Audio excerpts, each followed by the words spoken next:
परी के पापा को परी के ताया समाट ही नहीं मारते बल्कि बहुत ज़्यादा उनको मारते हैं, जिसको देखकर परी की दादी बहुत परेशान हो रही होती है और रो रही होती है देख कर के भाइयों में कैसा क्लेश हो रहा है, कैसी लड़ाई हो रही है। ये सब होने के बाद भी एंड में परी के पापा एक ही बात बोल के जाते हैं कि मम्मी जी आप भाई को समझा दीजिए, आइंदा के बाद उन्होंने परी पे हाथ उठाया या किसी ने भी परी पे हाथ उठाया तो हमसे बुरा कोई नहीं होगा, ना ही हमारा हाथ रुकेगा। ऐसी परी की भी मम्मा यहाँ दिखा रहे होते हैं कि वो बहुत परेशान होती है और दुआ कर रही होती है कि सब ठीक हो जाए।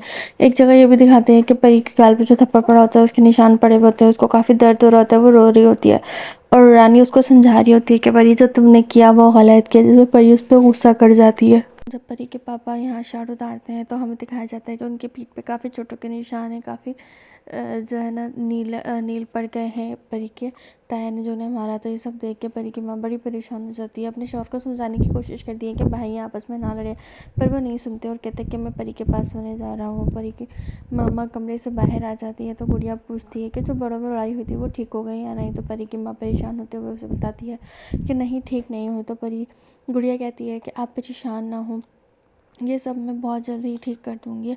और वो रो रही होती हैं परी की माँ, तो गुड़िया जो है उनको हंसा देती है। फिर थोड़ी देर बाद दिखाया जाता है परी के चाचू को, जो उनकी नज़र गुड़िया के ऊपर ठीक नहीं होती और वो गुड़िया को कहते हैं कि तुम जिस लड़की का बच्चा मुझे बहुत पसंद है।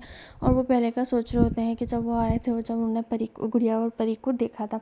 यहाँ पर दिखाते हैं परी के ताया को, परी के ताया और परी की ताया को शुक्रिया अदा करी होती है और कहती है कि आज आपने हमारे लिए आवाज़ उठाई, हमें बहुत अच्छा लगा। जिस पर ताया ये सोच रहे होते हैं कि ये सब हमने आपके लिए नहीं अपने लिए किया। यहाँ गुड़िया सोचती है कि क्या किया जाए घर वालों का मूड सही करने के लिए। तो फिर वो सोचती है कि एक गेम खेला जाए, लेकिन उससे पहले परी की दादी सबको मंदिर में ले जाती है और सबको उपवास रखने के लिए कहती है और कहती है कि हमारे घर में जो भी क्लेश हुआ है उसको ख़त्म करने के लिए हमें उपवास रखना होगा और हम जो है अपनी देवी माँ को, जो इनके जो भी भगवान होते हैं, उन्हें ये प्रसाद चढ़ाएंगी। तो इसके बाद परी को दिखाते हैं, परी कहती है गुड़िया कि तुम करने क्या वाली हो। गुड़िया कहती है देखना अब मैं हमारे पूरे घर की जो है जो भी परेशानी है उसको मैं ख़त्म कर दूँगी, ये सब लड़ाई झगड़े ख़त्म हो जाएंगे। यहाँ पर परी की दादी को दिखाया जाता है जो गुड़िया को बहुत गुस्से से देख रही होती है।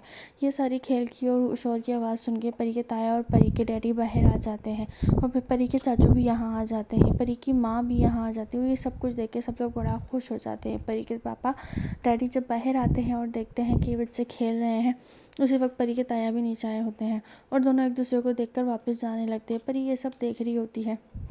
परी के ताया का मूड बहुत ख़राब होता है। इतने में गुड़िया कहती है कि ये सब बुढ़े हो गए हैं, इन सब के खेलने के मसले नहीं है, वो चले खेलने के बस की बात नहीं है, ये वापस चल जाए। इतने में परी के डैडी कहते हैं क्या कहा तुमने। जो गुड़िया चुप हो जाती है डर के मारे और परी के डैडी कहने लगते हैं परी के चाचू से कि मुझे इनका तो पता नहीं, बाकी सबको तो पता नहीं, लेकिन मैं बुढ़ा नहीं हुआ हूँ, आओ मेरे साथ खेलो। तो परी के डैडी यहाँ खड़े हो जाते हैं, वहीं पर परी के ताया उनके टसन में आके खड़े हो जाते हैं कि मैं भी कोई बुढ़ा नहीं हूँ, मैं भी खेलूँगा। और दोनों खेलने लगते हैं, दोनों ज़ोर ज़ोर से खेलने लगते हैं। उसके बाद परी के जो ताया होते हैं उन्हें गैस हो जाती है, जिस पर सब लोग हंसने लगते हैं। और फिर दिखाया जाता है परी के पापा बड़े सीरियस होते हैं और परी के ताया जितने जोशो खरोश से खेलते हैं उनकी हरकतों पर परी के डैडी जो है हंसने लग जाते हैं और हंसते हंसते वो बैठ जाते हैं और बैठने के बाद वो ज़मीन पर लोट-पोट होने लगते हैं। इस पर परी के ताया कहते हैं कि इसमें कोई बड़ी बात नहीं है, सबकी पुंगी बचती है, मेरी बच गई तो क्या हुआ। ये बात भी सुन के परी के डैडी बहुत हंसते हैं। परी गुड़िया ये सब देखकर खुश हो रही होती है कि घर का जो भी मसले मसाइल थे वो ख़त्म हो गए। यहाँ पर परी की अम्मा जो है परी की दादी से गुड़िया की तारीफ़ कर देती है, जो उनको नागवार गुजरती है और वो उनको डांट कर वहाँ से चली जाती है। अभी आपको नेक्स्ट एपिसोड में दिखाएंगे कि परी के चाचू की नज़र गुड़िया के ऊपर ठीक नहीं है और वो गुड़िया को डरा देंगे रात में आके, और ये सब जो है परी की माँ देख लेगी, जिससे वो उनको बैड टच और गुड टच के बारे में बताएगी कि बैड टच और गुड टच क्या होता है, जो गुड़िया को अभी नहीं पता, लेकिन गुड़िया को इसके बारे में पता चल जाएगा। और परी की माँ समझ गई है कि परी के चाचू जो है वो गुड़िया के ऊपर सही नज़र नहीं रखे हुए, इसलिए वो अब सब बच्चों को बैड टच और गुड टच के बारे में बताएगी। हमारे नेक्स्ट आने वाले एपिसोड में बहुत ही ज़्यादा इंटरेस्टिंग सीन देखने के लिए मिलेंगे, इसलिए हमारे साथ जुड़े रहिए।